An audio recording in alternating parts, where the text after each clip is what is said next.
Hello guys, welcome back to our channel नए उड़ान में हशमत सईद। उम्मीद करता हूँ गाइज़ आप लोग अच्छे होंगे। जामिया की खूबसूरत ग्राउंड में नए लोगों के साथ मैं आप लोगों का इस्तकबाल करता हूँ, स्वागत करता हूँ, वेलकम करता हूँ। गाइज़, हर कोर्स के लिए लगभग जामिया मिलिया का एंट्रेंस हो गया है, उसके बाद रिज़ल्ट भी आ गया है और मोस्ट ऑफ़ कोर्सेज़ का डॉक्यूमेंट वेरिफिकेशन होने के बाद जामिया में लोग इनरोल हो चुके हैं।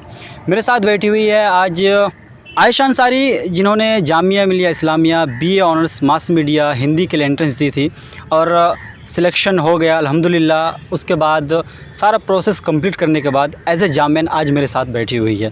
तो मैं इनसे बात करूंगा और इनका एक्सपीरियंस जानूंगा, जो यहाँ तक पहुँचने के लिए किस किस फेज़ से गुज़र कर यहाँ तक पहुँची है, क्या क्या प्रक्रिया रहा है, कैसी पढ़ाई की, सिलेबस किस तरह कवर की है, डॉक्यूमेंट्स जो मटेरियल्स था या फिर जो अन्य चीज़ें थी उसको कैसे कवर किया, ये सारा कुछ हम कवर करने की कोशिश करेंगे। क्योंकि इस वीडियो से, ये सारे एक्सपीरियंस से अगर आप लोग नेक्स्ट अटैम्प्ट लेना चाहते हैं Jamia Millia Islamia BA honours mass media Hindi के लिए, तो बहुत ज़्यादा आपके लिए हेल्प होगा। तो आयशा, सबसे पहले मैं आपका हमारे चैनल नए उड़ान हिंदी में स्वागत करता हूँ। Thank you. और आपको बधाई देता हूँ कि बहुत सारे लोग फॉर्म डालते हैं लेकिन लिमिटेड लोगों का एडमिशन होता है। उनमें से आप एक है जिन्होंने मेहनत किया और आपका मेहनत का जो नतीजा है वो सामने आया है और आप जामियन बन के जामिया में बैठे, इसके लिए बहुत ज़्यादा मुबारक हो आप। Thank you. तो आयशा, सबसे पहले मैं आपसे जानना चाहूँगा, जो जामिया मिलिया इस्लामिया के बारे में आप कब से जानते हैं? मुझे ये काफ़ी पहले से पता है, लेकिन मैंने फॉर्म सिर्फ अभी डाला है मास मीडिया में। लास्ट ईयर भी डाला था तो मेरा सिलेक्शन नहीं हो पाया था, बट मैंने दोबारा ट्राई करा तो इस बार हो गया। और मतलब आपका मेहनत का नतीजा इस बार नज़र आ गया। तो मैं जानना चाहूँगा, मास मीडिया के बारे में आप कब से जानते हैं और मीडिया फील्ड में ही आपने मतलब क्यों एडमिशन लिया, फिर मीडिया फील्ड को आपने क्यों चुना? मुझे रविश कुमार जो एक एंकर हैं वो मुझे बहुत पसंद है। मैं उन्हीं को देखकर इंस्पायर हुई हूँ और मीडिया फील्ड में आना चाहती हूँ। चलिए, बहुत अच्छी बात। आप किसी पत्रकार से या किसी एंकर से इंस्पायर होने के बाद आप जामिया मिलिया इस्लामिया में मीडिया में एडमिशन लिए। अब थोड़ा हम जान लेते हैं आपकी तैयारी के बारे में। तो जब आप तैयारी स्टार्ट किए, पहले तो आप बताइए कितने दिन पहले से आप मास मीडिया की तैयारी स्टार्ट कर दिए? मैंने 3-4 महीने पहले ही स्टार्ट कर दी थी और रोज़ 10-10 पेज में डेली लिखती थी स्पीड के लिए, क्योंकि यहाँ पर टाइम बहुत कम मिलता है एग्ज़ाम देने के लिए। सब्जेक्टिव पार्ट छूट भी सकता है, तो इस वजह से मैंने 10-10 पेज रोज़ लिखना शुरू कर दिए थे। मेरी पहले तो स्पीड बहुत स्लो थी, लेकिन बाद में वो अच्छी हो गई, जिसकी वजह से मेरा एक भी क्वेश्चन छूटा नहीं था। अच्छा, ये कहीं ना कहीं आपका डेली प्रैक्टिस का या फिर 10-10 पेज लिखने का फ़ायदा था। तो मैं आयशा आपसे जानना चाहूँगा, ये तो आपका सब्जेक्टिव पार्ट था, सब्जेक्टिव पार्ट को आपने कवर किया, ऑब्जेक्टिव पार्ट को कैसे कवर किया आपने? ऑब्जेक्टिव पार्ट को कवर करने के लिए करंट अफेयर्स, जीके वगैरह पढ़े और मीडिया से रिलेटेड जो क्वेश्चंस वगैरह थे वो सब देखे थे और टाइम देखा था रविश कुमार का, उससे भी काफ़ी हद तक बहुत चीज़ कवर हो जाती हैं। अच्छा जी। तो ओवरऑल आप जिस तरह तैयारी किए थे उसका एक्सपीरियंस बहुत अच्छा रहा आपका? जी, बहुत अच्छा रहा। तो मैं आपसे जानना चाहूँगा आयशा जी, तैयारी की आप, एग्ज़ाम हॉल में पहुँचे आप, जब एग्ज़ाम हॉल में बैठने के बाद क्वेश्चन को देखा आपने, तो क्या अंदर से खुशी हुई, यहाँ जिस तरह मैंने तैयारी किया था उसके अकॉर्डिंग सारे क्वेश्चंस है, या फिर क्या मतलब घबराए हुए थे?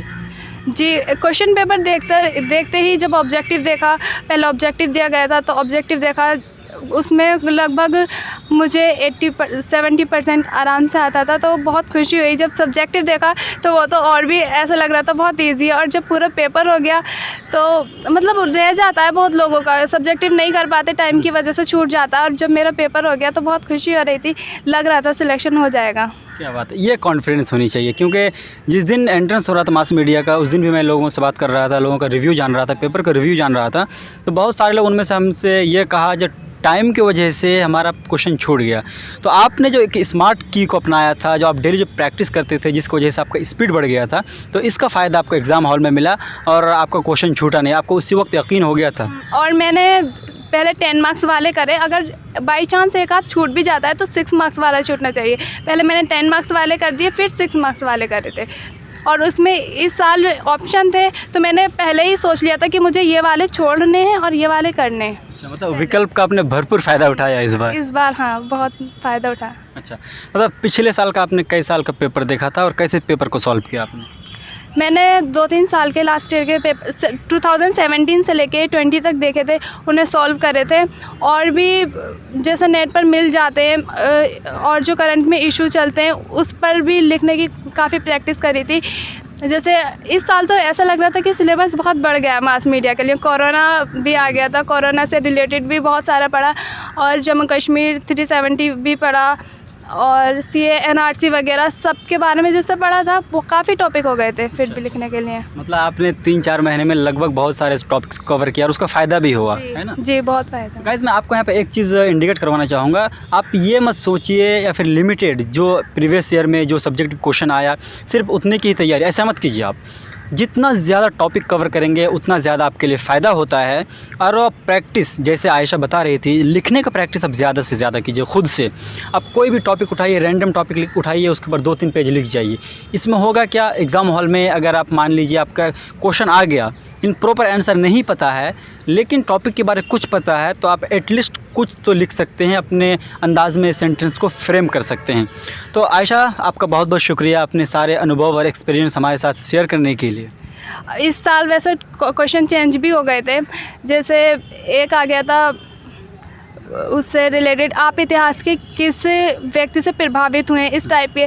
तो थोड़ी बहुत हिस्ट्री भी की भी नॉलेज रखनी ज़रूरी है। अच्छा। और कुछ अपने तरफ से जो नेक्स्ट ईयर के लिए तैयारी करना चाहते हैं या फिर जो लोग ये वीडियोस देख रहे हैं उनको कुछ अपनी तरफ से संदेश देना चाहेंगे उन लोगों को? डेली प्रैक्टिस करिए लिखने की और करंट अफेयर्स GK वगैरह तो पढ़ते ही रहिए और प्रीवियस ईयर पेपर ज़रूर देखिए। प्रीवियस ईयर से भी 2-3 क्वेश्चन आए थे, जैसे फिल्म रिव्यू आया था और इलेक्शन का आया था, पश्चिम बंगाल चुनाव का। 1-2 क्वेश्चन ऐसे आ ही जाते हैं प्रीवियस ईयर से। जी, मैंने प्रीवियस ईयर क्वेश्चन मतलब देखना चाहिए। जी बिल्कुल देखना चाहिए। और ऑब्जेक्टिव में भी 2 क्वेश्चन सेम रिपीट हुए थे। एक हुआ था ग्रैमी पुरस्कार किस क्षेत्र में दिया जाता है और एक था मेजर ध्यानचंद का जो हॉकी का जादूगर किसे कहा जाता है। मेजर ध्यानचंद, एक क्वेश्चन ये था। ये दोनों सेम रिपीट हुए थे। तो 2 क्वेश्चन तो ऐसे ही आपके आ गए। जी, और सब्जेक्टिव में भी 2 हुए थे लगभग सेम। तो गाइज़, जो स्मार्ट की होनी चाहिए, यानी अगर आप तैयारी करना चाहते हैं, अटेम्प्ट लेना चाहते हैं, तो आयशा ने जो स्मार्ट की को अपनाया था उसके बाद उसका सिलेक्शन हुआ, जामिया की पार्ट बनी। तो इस स्मार्ट की को अगर आप अपनाते हैं तो कहीं ना कहीं आप सफलता की ओर बढ़ सकते हैं। उम्मीद करता हूँ इस वीडियो से गाइज़ आपको काफ़ी ज़्यादा हेल्प मिलेगा तैयारी करने में, कुछ कन्फ्यूज़न हो उसको क्लियर करने में।